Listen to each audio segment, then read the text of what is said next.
Look, being a Patriots fan right now takes some serious guts. Those of us who watch 6 Lombardis go up know the standard here is perfection. That do-your-job mentality pushed to the absolute limit.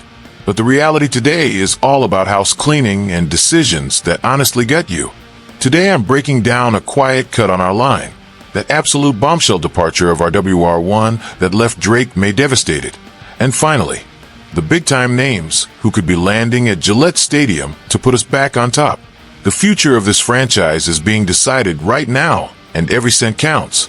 Our goal here is to hit 1,000 subscribers to give Pats Nation a louder voice.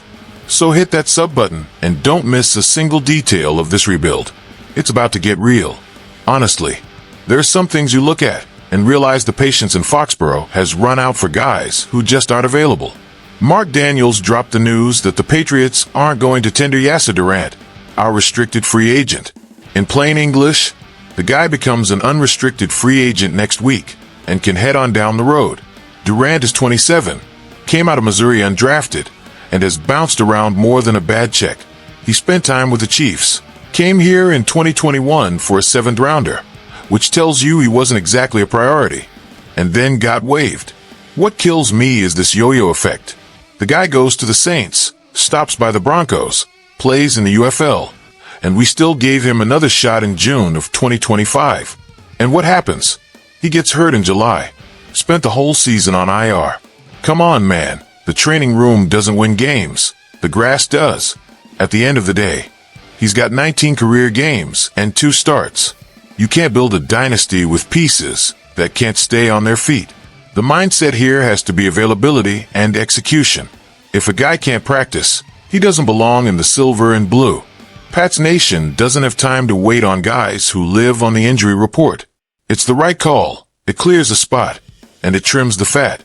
We need warriors in the trenches, not just names on a depth chart. Now, if you think that move was cold, wait until you see what went down in our receiving core. Things just hit a boiling point. This one caught me totally off guard, and from the looks of it, wrecked the locker room too. Tom Pelissero dropped a bomb that Stefon Diggs is getting released on March 11th. Yeah, that same Diggs we signed for 3 years and over $60 million. The guy put up 1,000 yards and 4 touchdowns last season. He's still got gas in the tank, even if he isn't that young kid anymore. But what hurts most isn't just the cut.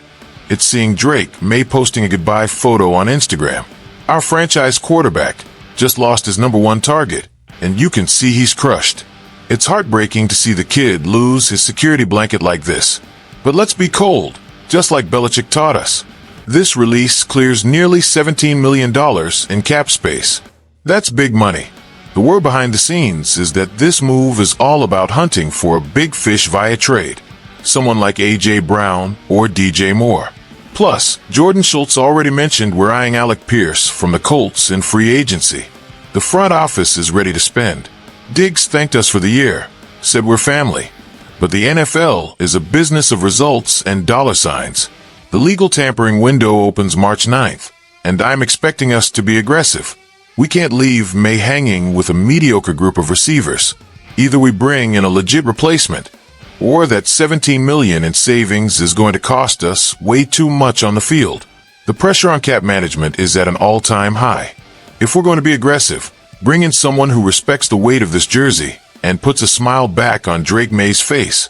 The next bit of news I have shows exactly where all that cash is headed. After climbing out of a 4-win hole in 2024 to an incredible 14-win campaign and a Super Bowl run in 2025, the bar is set. I'm not accepting anything less than elite. And with Diggs gone, Miguel Benson calculated that we've got over $57 million in cap space. It's time to act like champions. The first name on the list is Alec Pierce. The kid led the league in yards per catch, over 21 yards. He is exactly what Drake May needs. A vertical threat who can stretch the field and win deep. If the Colts let him walk, he has to be ours. But it doesn't stop there. We need a real deal tight end. Isaiah Likely from the Ravens is on the market. The guy is from Massachusetts. He gets the Foxborough weather. He's got reliable hands and the kind of acceleration that makes linebackers look silly in open space. Imagine this guy in Vrabel's scheme, picking up YAC like he's playing in his backyard. And speaking of veterans, Joel Bitonio makes all the sense in the world. He's 34, but he only gave up 2 sacks in nearly 700 snaps. That's the protection May needs while our rookies find their footing. Bitonio already worked with Vrabel and knows what discipline looks like.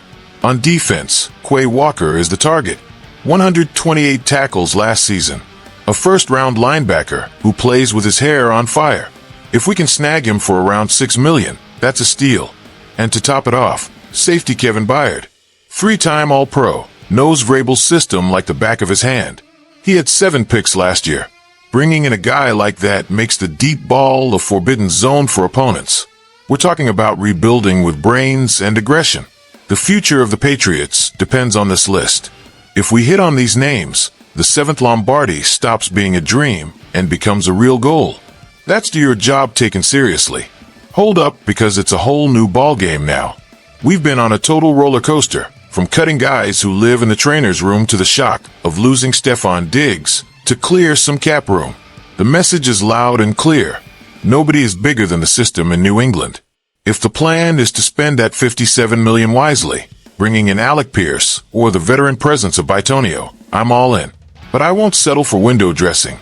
Drake May proved he's the guy. Now the front office has to prove they can surround him with actual talent. The rebuild is moving fast, and the weight of this jersey doesn't allow for mediocrity. Sound off in the comments. This space is for everyone who still believes in do your job. Our story is still being written, and I'm not going to stop demanding excellence until I see that trophy back home where it belongs.